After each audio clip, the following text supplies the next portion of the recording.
चलो बच्चे पार्टी, आज हम शुरू कर रहे हैं नया लेसन जिसका नाम है Newton's laws of motion, that is called as NLM. अब ये एनएलएम आपने बेटा जब 8 9 10 में थोड़ा सा इसका बेसिक पढ़ा होगा एनएलएम का, न्यूटन्स लॉज। क्योंकि हमको पता है कि पूरी physics is based on the Newton's laws. अगर हम पूरी फिजिक्स के बारे में जानकारी ले तो ये पूरी फिजिक्स डिपेंड करती है बेटा न्यूटन्स लॉज के ऊपर।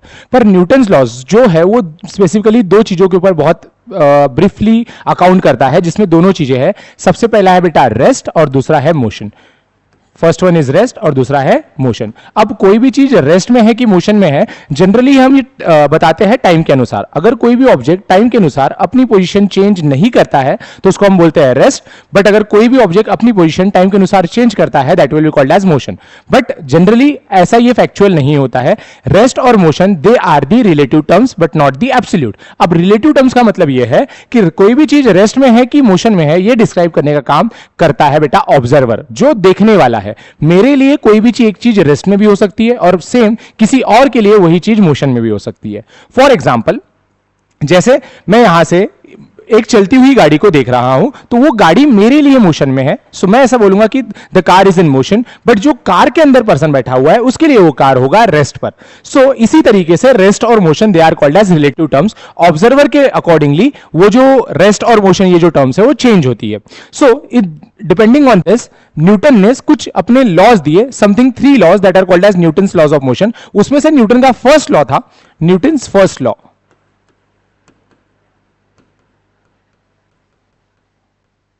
Of motion.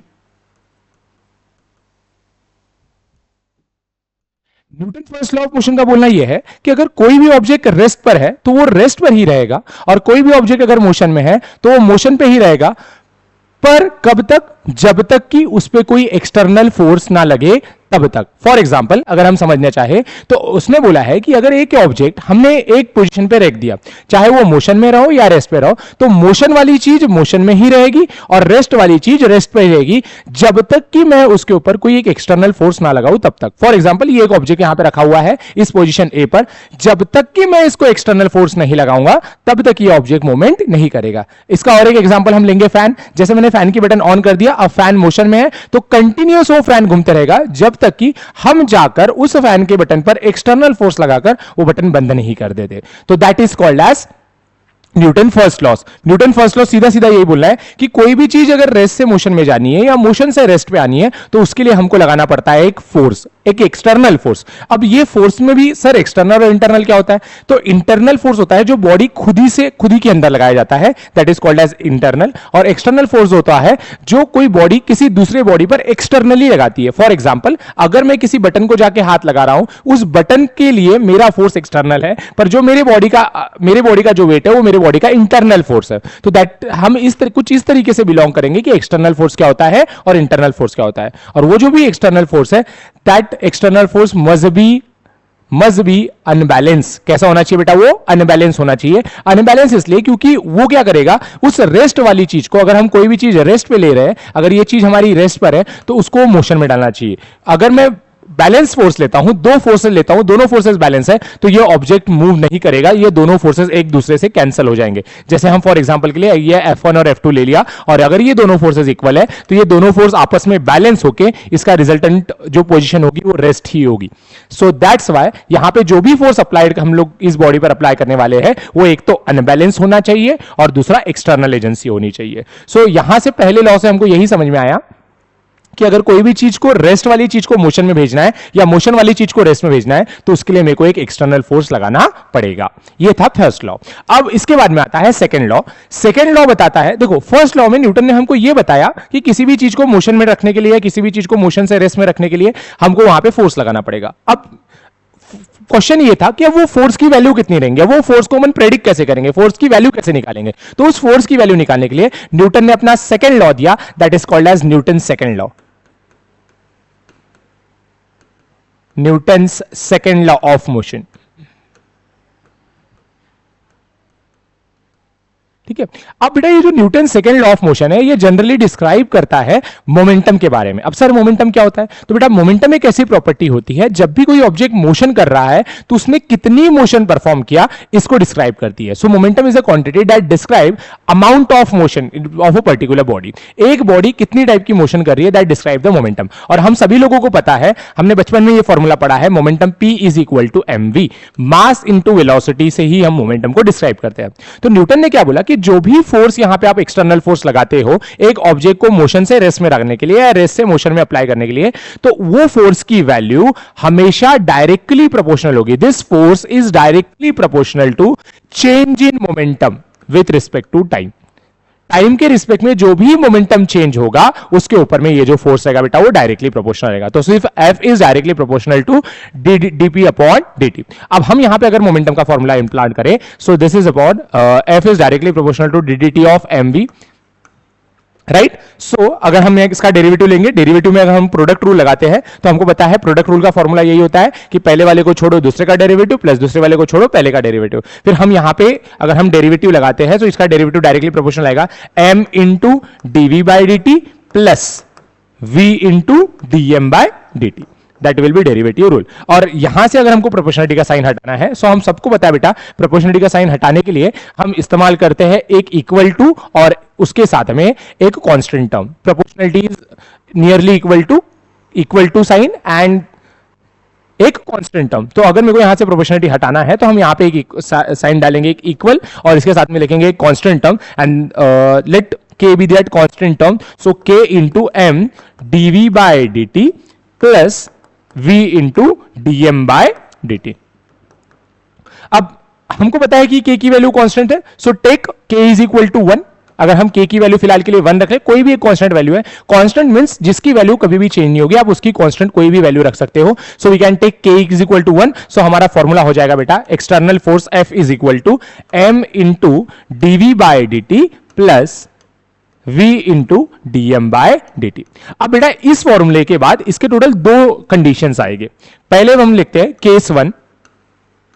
फर्स्ट केस में हम ऐसा मान के चलते हैं कि if mass of the object remain same, अगर किसी बॉडी का मास सेम है, मोशन के वक्त उस बॉडी का मास चेंज नहीं हो रहा है, ठीक है। फॉर एग्जांपल मैं ही एक जगह से दूसरी जगह जा रहा हूं तो मेरे पर्टिकुलर बॉडी का मास है वो चेंज नहीं होगा। तो इस प्रोसेस में हम ऐसा बोलेंगे कि मास क्या है किसी भी बॉडी का? सेम। तो अगर मास सेम रहेगा तो मास के डेरिवेटिव का आंसर हमको पता है कितना हो जाएगा, the derivative of mass with respect to time t is equal to 0। So अगर dm बाई dt 0 है तो इस पर्टिकुलर इक्वेशन में, अगर हम इस इक्वेशन को नामकरण कर दे a, तो इस पर्टिकुलर इक्वेशन में dm बाई dt की value 0, so this whole term will be 0। So f is equal to, f की वैल्यू मिल जाएगी बेटा m into dv by dt।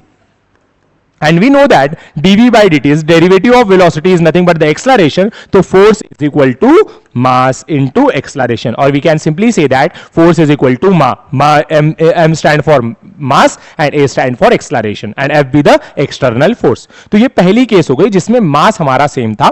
Mass same तो उसका डेरिवेटिव 0, फिर यहां पे इस पर्टिकुलर टर्म में इस डेरिवेटिव की टर्म 0 हो गई, तो फोर्स की वैल्यू हो गई m into dv by dt and we can put dv by dt is equal to a, so force equal to mass into acceleration। So that will be our case 1. Now we are moving towards case 2। अब बेटा अगर हम case 2 लेते हैं,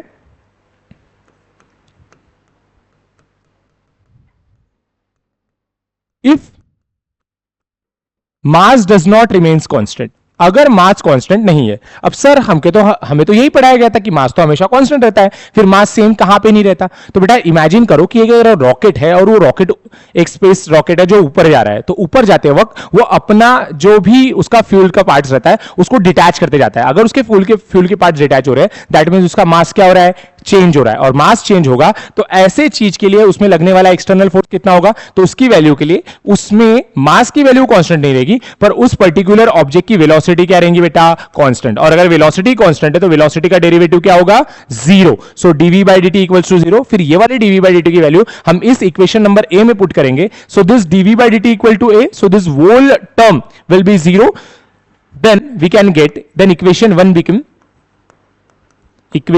becomes क्या मिल जाएगा? f is equal to, यहां पे इसकी वैल्यू 0 पुट कर देना बेटा, तो m इंटू 0 0, तो ये complete value 0 0 plus 0 plus v into D M by D T. So हम डायरेक्टली इसको ऐसे लिखेंगे v into D M by D T. ये बेटा ये फोर्स का फॉर्मूला कब होगा, v into D M by D T, जब मास कांस्टेंट नहीं रहेगा बल्कि वेलोसिटी कांस्टेंट होगी। और ये फर्स्ट वाला केस का फॉर्मूला क्या रहेगा, फोर्स बराबर मा कब होगा, जब मास कांस्टेंट है पर वेलोसिटी चेंज होती रहेगी। तो कुछ इस तरीके से हमने न्यूटन सेकंड लॉ को क्या किया बेटा, डिराइव। अब बात करेंगे न्यूटन थर्ड लॉ की, जो कि आप लोग बहुत अवगत हो। हमने बचपन में सिर्फ एक ही लॉ न्यूटन का ध्यान में रखा हुआ है और वो है बेटा थर्ड लॉ। थर्ड लॉ हमको ये बताता है, third law always gives idea about action and reaction. So इसलिए हम पढ़ेंगे न्यूटन थर्ड लॉ,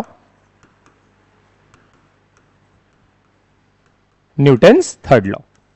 अब न्यूटन का थर्ड लॉ ये बोलता है कि every action has equal and opposite reaction. अगर आप कोई एक्शन करते हो तो उसके इक्वल और अपोजिट डायरेक्शन में क्या होगी बेटा, रिएक्शन। अब फॉर एग्जांपल अगर मैं आपको एक केस ले लूं कि हम एक ऑब्जेक्ट ले लेते हैं, इस ऑब्जेक्ट पे मान लो यहां पे नीचे में लग रहा है वेट और ऊपर में लग रहा है नॉर्मल, तो क्या ये दोनों एक्शन और रिएक्शन होंगे क्या बेटा? So answer is no. अब सर ये तो इक्वल और अपोजिट दिख रहे हैं, ये दोनों तो इक्विलिब्रियम में सेम होने चाहिए, सो ये दोनों तो एक्शन और रिएक्शन होने चाहिए। फिर ये एक्शन और रिएक्शन क्यों नहीं है? क्योंकि बेटा एक्शन और रिएक्शन की एक कंडीशंस होती है कि action and reactions are always act on a different bodies, दोनों अलग अलग बॉडीज पे एक्ट होने चाहिए। तो हम इसको तो एक्शन रिएक्शन पेयर नहीं बोल सकते, पर मान लो कि एक ग्राउंड है और यहां पे एक ऑब्जेक्ट रख लिया, तो इस ग्राउंड की वजह से इस ब्लॉक के ऊपर में अगर एक नॉर्मल लग रहा है, तो एट द सेम टाइम इस ब्लॉक की वजह से इस ग्राउंड पे भी क्या लगेगा बेटा, सेम अमाउंट ऑफ फोर्स लगेगा। So this two force are called as action and reaction pair. Action reaction pair हमेशा अलग अलग डिफरेंट बॉडीज में एक्ट करते हैं। So thank you so much बेटा।